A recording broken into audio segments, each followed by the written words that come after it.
నీ చేతిలో పెన్ ఉందని చెప్పేసి రోజుకు ఒక కాగితం పంపిస్తావా? ఎవరికి కావాలి నీ కాగితాలు? మా నాలుగు తీసుకోవడానికి కూడా నీ కాగితాలు పనికిరావు. నీ కాగితాలని తగలబెడతాము. అవసరమైతే మా సమస్యలు పరిష్కారం చేయకపోతే ఈ ప్రభుత్వాన్ని కూడా మేము తగలబెడతామని చెప్పేసి హెచ్చరిస్తున్నాం. అంగన్వాడీలు అంటే అంత ఆషమాషిగా ఉన్నారా? అంత ఆటభంగంగా ఉన్నారా? లేకపోతే వీళ్ళు ఆడవాళ్ళు వీళ్ళు ఏం చేయగలరు అనుకుంటున్నారా? ఇన్నాళ్ళు ఒక భజన ముఖ్యమంత్రిగా ఉన్నావు అంటే నీ కళ్ళు ఉన్నాయి, చూడవు, చెప్పవు.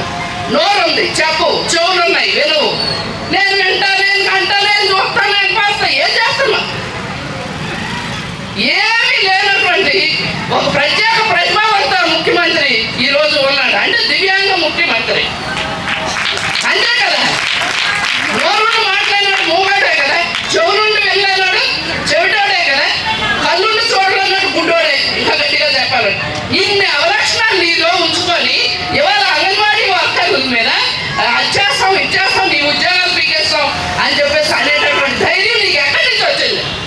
నీకు నిజంగా చిత్తశుద్ధి ఉంటే రా, గద్దె నుంచి దిగిరా, మా టెంట్ దగ్గరికి రా, నువ్వు ఇచ్చినటువంటి హామీని అమలు చేస్తానని చెప్పు. అదేమీ లేకుండా ఇవాళ నీ ఇష్టం మాట్లాడితే మాత్రం అంగన్వాడీ ఉద్యమమే కాదు, ఈ రాష్ట్రంలో కార్మిక వర్గం కార్మిక ఉద్యమం కూడా ఎట్టి పరిస్థితుల్లో దీన్ని సహించేది లేదు.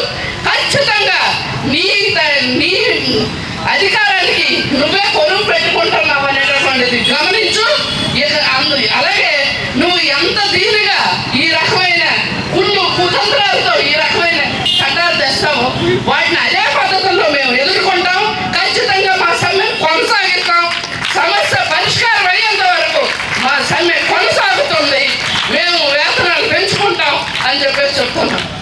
ఒక వర్కరు చెప్తుంది నాకేదో మాటల్లో ఫోన్లో మాట్లాడేటప్పుడు ఎలా అంటే, వాడు నిజంగా అంత చేతకాయవాడైతే కనీసం ₹1 అయినా పెంచమను, పొలం మీద పెట్టుకుని వెళ్తాం. అది కూడా వాడికి చేత కదా అని చెప్పేసి ఒక వర్కర్ అడుగుతుంది. నిజమే కదా?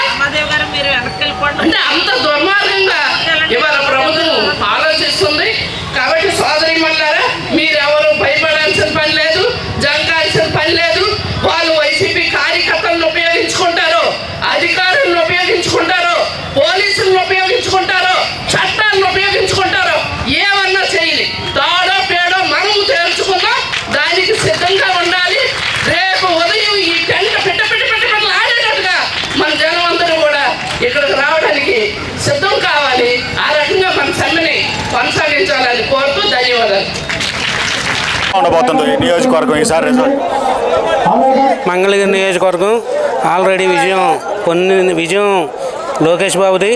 మంగళగిరి నియోజకవర్గాన్ని తీర్చిదిద్దడానికి ఆయన ఓడిపోయినా సరే గత 4 సంవత్సరాల నుంచి మంగళగిరి నియోజకవర్గాన్ని సొంత గ్రామంగా చూసుకుని ఆయన మంగళగిరి నియోజకవర్గంలో ప్రతి ఒక్క గ్రామంలో ఎవరికి ఏ సహాయం కావాలన్నా, అనారోగ్య సమస్యలు ఉన్నా, మరి మహిళలకి కుట్టు మిషన్లు కానీ, మరి వృద్ధులకు మందులు పంపిణీ కానీ ఎన్నో సేవా కార్యక్రమాలు చేస్తున్నారు. ఆయన రాబో ఎలక్షన్లో 1,00,000 ఓట్ల మెజారిటీతో ఈ మంగళగిరి నియోజకవర్గాన్ని కైవసం చేసుకుంటున్నారని మేము అనుకుంటున్నాం. అంటే ప్రస్తుతం ఏదైతే గతంలో ఓటమి పాలైన నియోజకవర్గాన్ని అంటిపెట్టుకుని ఉంటాం, మీకేమనిపిస్తుంది? చాలా అరుదండి. మరి ఆయన ఓడిపోయిన 10వ రోజు నుంచే ఇక్కడ సేవా కార్యక్రమాలు స్టార్ట్ చేశాడు. మరి లోకేష్ గారు తన సొంత ఊరులాగా ప్రతి ఊరిని, నియోజకవర్గంలో ఉన్న ప్రతి ఊరిని తన సొంత ఊరులాగా చూసుకుంటూ మరి అన్ని గ్రామాల్లో కానీ, మరి మంగళగిరి పట్టణంలో కానీ ఎన్నో సేవా కార్యక్రమాలు చేసుకుంటూ మంగళగిరి నియోజకవర్గాన్ని బంగారు నియోజకవర్గంగా తీర్చిదిద్దారని మేము అనుకుంటున్నాం. మెజారిటీతో గెలవబోతున్నారు ఈసారి? 1,00,000 ఓట్లు పైపు, 1,00,000 ఓట్ల మెజారిటీ వస్తుంది అంతే, 100%.